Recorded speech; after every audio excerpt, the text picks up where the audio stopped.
दोस्तों मैं आपका स्वागत करता हूं अपने आपकी YouTube DSI चैनल पर। और अपन ने पहले मुर्रा नस्ल तक पढ़ लिया था और अपन आगे की नस्ल देखते हैं भदावरी। और उससे पहले मैं आपको बता दूं कि सुपरवाइजरी डेट 18 सितंबर आ चुकी है, लेकिन वो कोई फिक्स नहीं है, संभावित डेट है, लेकिन आपको फिक्स मान के ही चलना है और आगे तैयारी चालू कर देनी है। तो इसके लिए अपन जल्दी से जल्दी कोर्स कंप्लीट करेंगे और बिल्कुल शॉर्ट में पढ़ेंगे, तो बने रहे हमारे YouTube चैनल पर। देखते हैं, पढ़ते आगे अपने अगली नस्ल। और अगली नस्ल कौन सी? भदावरी। 2 नंबर की एक पहले मुर्रा पढ़ ली, भदावरी। भदावरी, ठीक है। भदावरी, भदावरी का उत्पत्ति स्थान देखे तो इसका उत्पत्ति स्थान माना जाता है आगरा, यूपी, यानी कि भदावरा क्षेत्र, आगरा, यूपी, ठीक है। अब यूपी में क्या है, गैंगस्टर रहते हैं, पता है, अपने योगी जी का राज है, वहाँ गैंगस्टर रहते हैं। और अपने राजस्थान में एक ऐसा डिस्ट्रिक्ट है जिसमें भी बोलते हैं कि वहाँ बच्चा बच्चा बंदूक रखता है, तो वो डिस्ट्रिक्ट है भरतपुर। भरतपुर। अब आपको बता देना है कि जैसे कि अपने उत्पत्ति स्थान से आगरा यूपी हो गया, लेकिन आपको पूछते कि राजस्थान में मुख्य रूप से कहाँ पाई जाती है, तो आपको बताना है भरतपुर। अब पता है आपको, यूपी में बच्चा बच्चा बंदूक रखता है, भरतपुर में बच्चा बच्चा बंदूक रखता है। बस इस हिसाब से याद रखना है, डेंजर डिस्ट्रिक्ट, डेंजर स्टेट और डेंजर डिस्ट्रिक्ट, ठीक है। इस प्रकार से आपको याद रखना है। अब विशेषता देखते हैं हम भदावरी की, तो भदावरी की विशेषता देखते हैं। विशेषता, भदावरी की क्या विशेषता है? भदावरी की पहली विशेषता है, भदावरी का जो शरीर का रंग होता है, रंग वो कैसा होता है? तांबे जैसा, तांबे जैसा रंग होता है, तांबे जैसा रंग, ठीक है। तांबे जैसा इसका क्या होता है? रंग होता है। और अगली विशेषता देख ले, अगली विशेषता है कि सर्वाधिक वसा वाली नस्ल है, मतलब जो इसका दूध है वो भैंसों में सर्वाधिक नस्ल, सर्वाधिक वसा पाई जाती है। किसमें पाई जाती है? भदावरी में पाई जाती है, ठीक है ना। किसमें? भदावरी में सर्वाधिक वसा, सर्वाधिक वसा पाई जाती है, ठीक है। तो कितनी परसेंट पाई जाती है? 13% पाई जाती है। आपको पूछ ले कि भैंसों की नस्लों में सर्वाधिक वसा किस नस्ल में पाई जाती है, तो भदावरी नस्ल में पाई जाती है। अब इसके बाद अपन आगे देखते हैं, इसके बाद अपन आगे देखते हैं अगली विशेषता। अगली विशेषता बताते हैं इसका शरीर है, क्या होता है इसका शरीर? शरीर वो कैसा होता है? आगे से तो पतला, पतला, ठीक है। क्या है? आगे से तो पतला होता है, पीछे से क्या होता है? चौड़ा होता है, पीछे से चौड़ा, ठीक है। पीछे से क्या होता है? चौड़ा। आगे से तो पतला होता है, पीछे से क्या होता है? चौड़ा होता है। तो अगर अपन देखें कि आगे से कोई चौड़ा और पीछे से कोई ऐसे, मतलब आगे से पतला पीछे से चौड़ा हो, तो वो किस तरह का आकार बन जाता है? उसका वी तरह का आकार बन जाता है। किसका? वी तरह का। तो अपन बोल सकते हैं कि उसका आकार है या तो वी आकार का, या कितने? त्रिकोणा, ठीक है। वी आकार का या त्रिकोणा, त्रिकोणा आकार का उसका क्या होता है? शरीर होता है, ठीक है। भदावरी का शरीर कैसा होता है? वी आकार का या त्रिकोणा, आगे से पतला पीछे से चौड़ा होता है, ठीक है। सर्वाधिक वसा पाई जाती है, रंग कैसा? तांबे जैसा होता है। अब भदावरी की बात करें तो भदावरी में बताया सर्वाधिक वसा पाई जाती है। तो ये एक क्या है, जो व्यवसाय होते हैं, मतलब जो जैसे गाय भैंस पालन होते हैं, ठीक है, व्यवसाय, जो व्यवसाय होते हैं, व्यवसायी, उनके लिए क्या मानी जाती है? सर्वोत्तम नस्ल मानी जाती है। क्या होता है? सर्वोत्तम नस्ल मानी जाती है, ठीक है। सर्वोत्तम नस्ल कौन सी मानी जाती है? अपने भदावरी नस्ल, क्योंकि ये सर्वाधिक वसा पाई जाती है। मैंने आपको गाय की नस्ल में बताया था साहिवाल के लिए कि जो सर्वाधिक वसा या सर्वाधिक अच्छी नस्ल है उसे क्या सर्वोत्तम नस्ल मानी जाती है। तो गाय में कौन सी है? साहिवाल सर्वोत्तम नस्ल है। और व्यवसाय के लिए भैंस में कौन सी है? सर्वोत्तम नस्ल अपनी भदावरी नस्ल है, ठीक है। अब इसके बाद हम आगे की नस्ल पढ़ते हैं। अपन ने क्या मुर्रा भदावरी पढ़ लिया, इसके बाद हम तीसरी नंबर की जो नस्ल पढ़ेंगे वो जाफराबादी पढ़ेंगे। और इसमें अपन शॉर्ट पढ़ेंगे, ज्यादा डिटेल से इनको नहीं पढ़ेंगे। तो पहले तो अपन जाफराबादी मेहसाना सूरत इनको पढ़ेंगे, बिल्कुल डिटेल से नहीं पढ़ेंगे, जो एग्जाम में पूछा जाता है वही पढ़ेंगे। क्योंकि आपको पता है ना, आपको मैंने बताया था कि अपने सुपरवाइजर एग्जाम 18 सितंबर को घोषित कर दिया गया इसकी डेट, और जल्दी में जेट की डेट भी आने वाली है। तो आपको लग जाना है अभी से, और अपने जो एग्जाम में पूछे जाते हैं वही यहाँ पर अपन क्वेश्चन देखेंगे, ठीक है ना। आगे देखते हैं अपन थर्ड नस्ल जो अपनी कौन सी है? जाफराबादी, जाफराबादी, ठीक है। कौन सी? जाफराबादी। तो जाफराबादी का पहला अपन उत्पत्ति स्थान देखा, जिसका उत्पत्ति स्थान सीधा सा साधा है, जो पहले गाय की नस्ल में पढ़ा था, एक नस्ल में गिर नस्ल में। तो इसका जाफराबादी का उत्पत्ति स्थान कौन सा हो गया? गिर जंगल, गिर जंगल, खाटियावाड़ा, खाटियावाड़ा गुजरात। क्या है? गिर जंगल का खाटियावाड़ा गुजरात क्या है? जाफराबादी का उत्पत्ति स्थान है। ठीक है ना? आपको ज्यादा डिटेल से याद नहीं रखनी है, आपको जो बताया जा रहा है यहाँ पे वही याद रखना है। और एग्जाम में मेरी गारंटी कि ये पूछा जाएगा। इनके अलावा अगर क्वेश्चन पूछा जाए तो ओनली ये पूछेगा कि निम्न में से भैंस की नस्ल कौन सी है, गाय की नस्ल कौन सी है, और यहाँ का उत्पत्ति स्थान आपको याद रखना है। एक दो में इसकी विशेषता बताता रहता हूँ। जो जाफराबादी होता है, इसका शरीर होता है ना, शरीर क्या होता है? शरीर वो भारी भरकम, भारी भरकम, वह ढीला ढाला होता है, ढीला ढाला, ढीला ढाला होता है, भारी भरकम और ढीला ढाला होता है। इसके लिए इसको एक फेमस नाम से या इसको उपनाम से भी जाना जाता है। वो नाम इसका मिनी एलिफेंट। क्या है? मिनी एलिफेंट, मिनी एलिफेंट के नाम से भी इसको जाना जाता है। ठीक है ना? क्या है? मिनी एलिफेंट के नाम से भी इसको जाना जाता है।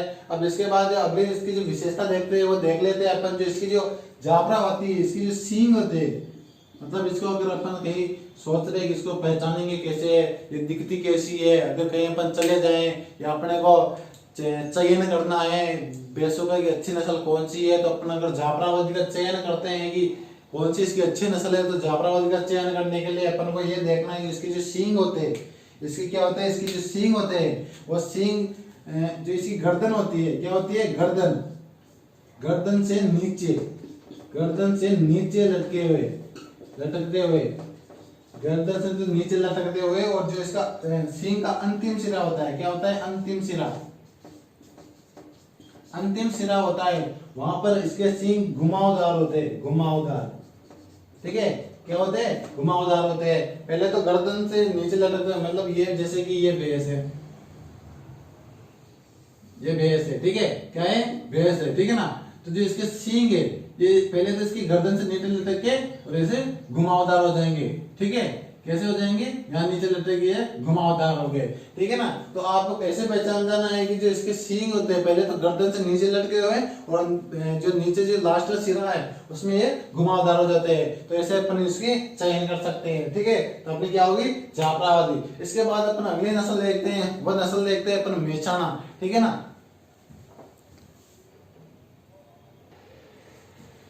अब इसके बाद अपन देखते हैं मेहसाणा। तो मेहसाणा में 4 नंबर की नस्ल है अपनी मेहसाणा, मेहसाणा। ठीक है?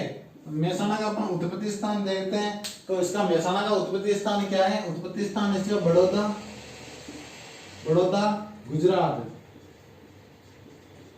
बड़ौदा गुजरात। अभी तक हमने गुजरात की नस्लें पढ़ी है और इसका बड़ौदा गुजरात। ठीक है? क्या है? स्थान हो गया बड़ौदा गुजरात। इसकी एक दो और विशेषता जो देख लेते हैं, वैसे ज्यादा पूछी नहीं जाती। इसका जो पहले मेहसाणा, ये देख लेते हैं कि जो मेहसाणा नस्ल है वो किस किस के संयोग से बनी है। क्योंकि जो मेहसाणा नस्ल है 2 नस्लों के संयोग से बनी है। वो नस्ल है, पहली तो मुर्रा और दूसरी है सूरती, मुर्रा और सूरती इसके संयोग से बनी है। ठीक है ना? मुर्रा और सूरती के संयोग से बनी है। ठीक है ना? इसकी हो गई। अब इसका एक और विशेषता है, वो इसकी विशेषता है इसका दुग्ध काल होता है, दुग्ध काल। और भैंसों की नस्लों में सर्वाधिक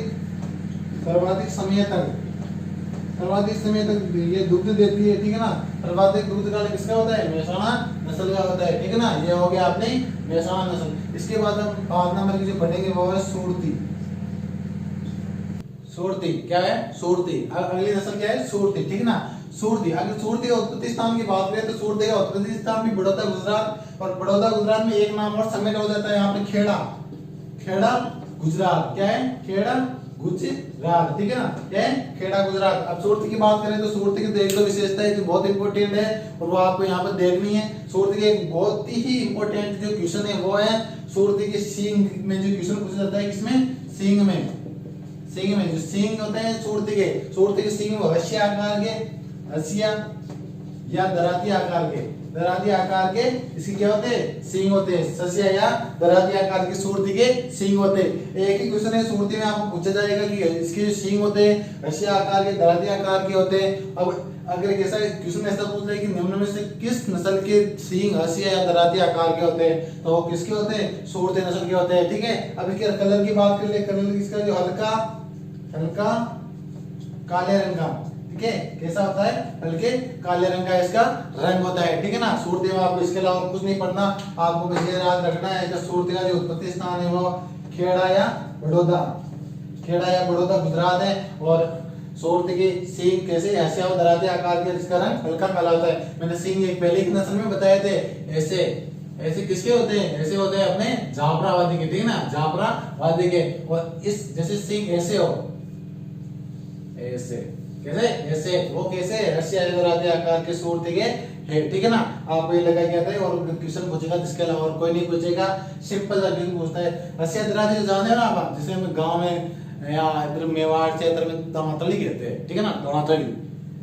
इसके बाद अपने एक और नस्ल है जो आप देख लेते हैं, वो सिंपल सी या छोटी सी नस्ल है। और वो नस्ल मैंने आपको बताया थी, एक दक्षिणी भारत में कौन सी नस्ल है, दक्षिणी भारत की कौन सी नस्ल है अपने, टोंडा। कौन सी है, टोंडा नस्ल है। तो अपने यहाँ टोंडा के बारे में देख ले। तो अपने भैंसों में लास्ट नस्ल बची है वो नीली रावी बची है। और ये अपने भैंसों की नस्लें खत्म हो जाएगी, बिल्कुल मैंने आपको शॉर्ट में पढ़ाया है। तो अगली नस्ल अपनी कौन सी, नीली रावी, नीली रावी जो अपनी लास्ट नस्ल है। ठीक है ना, भैंसों की लास्ट नस्ल है। और अब इसका उत्पत्ति स्थान अपन देख लेते हैं। इसका उत्पत्ति स्थान है फिरोजापुर, फिरोजापुर है। फिरोजापुर कहाँ पे है, मोंटगोमरी, मोंटगोमरी। और मोंटगोमरी कहाँ पे है, पाकिस्तान। यहाँ पे पाकिस्तान, मोंटगोमरी पाकिस्तान। ये एक दूसरी नस्ल जो गाय की नस्ल अपन ने पढ़ी थी, उसमें भी एक उत्पत्ति स्थान आया था मोंटगोमरी पाकिस्तान। और वो कौन सी नस्ल थी, साहिवाल नस्ल थी। ठीक है ना, नीली रावी। ठीक है ना, इसका फिरोजापुर और मोंटगोमरी पाकिस्तान उत्पत्ति स्थान हो गया। अब इसकी विशेषता देखते हैं, पहले विशेषता देखने से पहले ये देखते हैं इसका नाम नीली रावी कैसे पड़ गया। ठीक है ना, क्या है, नीली रावी। अब जो ये नीली रावी है, नीली रावी इसका इसलिए पड़ा है कि जो ये नस्ल है, ये जो पाकिस्तान में या मतलब फिरोजापुर या मोंटगोमरी में जो सतलज नदी है, सतलज नदी है, क्या है, सतलज नदी, उसका पानी कैसा है, नीला है। पानी कैसा है इसका, नीला है। और नीला है तो इसके आसपास के एरिया में ये पाई जाती है। और इसका उत्पत्ति स्थान भी इसके आसपास का एरिया माना जाता है, इसलिए इसका नाम नीली रावी दे दिया गया। जो इसकी आंखें होती है, आंखें कैसे होती है, इसकी नीली होती है, आंखें नीली। और कहने का मतलब है जो इसकी आंखें जो नीली होती है, कहने का मतलब जो इसकी जो सतलज नदी उसका जो पानी होता है नीला, उसकी तरह इसके क्या होती है, आंखें होती है। और इसकी आंखें जो नीली होती है, तो नीली होती है, तो इसके स्पेशल नाम, एक उपनाम दिया गया इसकी आंखों को, वो है बॉल आइज। क्या है, बॉल आइज, बॉल आइज।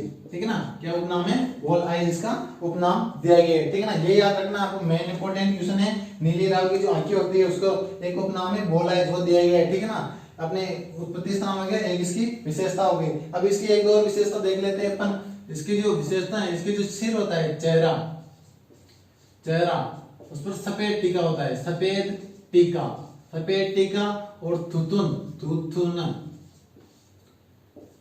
यानी कि थन, मतलब थन के बारे में बात कर रहा हूं मैं। थुथुन के मतलब थन। और जो पैर होते हैं, पैर के बीच में जो पैर होते हैं उसके बीच में जो टांगे होती है, टांगे होती है, उसके बीच का जो स्पेस होता है, जो मतलब जगह होती है, वो सफेद लकीरों से होती है, सफेद लकीरें उनमें होती है। और इसकी जो पूंछ होती है, क्या होती है इसकी पूंछ जो बाल, पूंछ के जो अंतिम शरीर के जो गुच्छे के रूप में बाल पाए जाते हैं, क्या पाए जाते हैं, बाल पाए जाते हैं, वह भी क्या होते हैं, सफेद होते हैं, सफेद। और जमीन को स्पर्श करते हुए चलते हैं, अगर आपको नीली रावी को पहचान करनी है तो पहचान के लिए मैंने आपको बता दिया, इसकी आंखें नीली होती है, बॉल आइज के नाम से जानी जाती है। चेहरे और इसकी जो चेहरा और इसका शरीर होता है, पैर के बीच में जो स्पेस होता है, इसमें सफेद धारियां पाई जाती है। और पूंछ के अंतिम शरीर में इसकी क्या होती है, जो सफेद गुच्छा होता है वो भी सफेद होता है। ठीक है ना, अब नीले रावी ये पढ़ेंगे, इसके अलावा और कुछ नहीं पढ़ेंगे। क्वेश्चन पूछा गया तो ये पूछा गया बॉल आइज या इसका उत्पत्ति स्थान फिरोजपुर, मोंटगोमरी पाकिस्तान। ठीक है ना, और इसके अलावा इसमें और कुछ नहीं पूछते ज्यादा। और सतलज नदी याद रखना। ठीक है ना, ये अपने यहाँ पर भैंसों की नस्ल, यहाँ पर अपने भैंस की नस्लें कंप्लीट होती है। अब अगली नस्ल अपन देखते हैं बेड की पढ़ते हैं क्यों। अब यहाँ पे अपना फिनिश होता है बहुत शॉर्ट में। मैंने आपको बताया कि एग्जाम नियरली आ रहे हैं, तो मैं इसके बाद में आगे अगली क्लास में अपन पढ़ेंगे। और अगर आपको वीडियो अच्छा लगे तो चैनल को सब्सक्राइब, लाइक और शेयर कीजिएगा। इससे आपको बेल आइकन को प्रेस कीजिएगा, इसलिए अगली क्लास जैसे अपन डालें तो आपको जल्दी से नोटिफिकेशन प्राप्त हो जाए। धन्यवाद।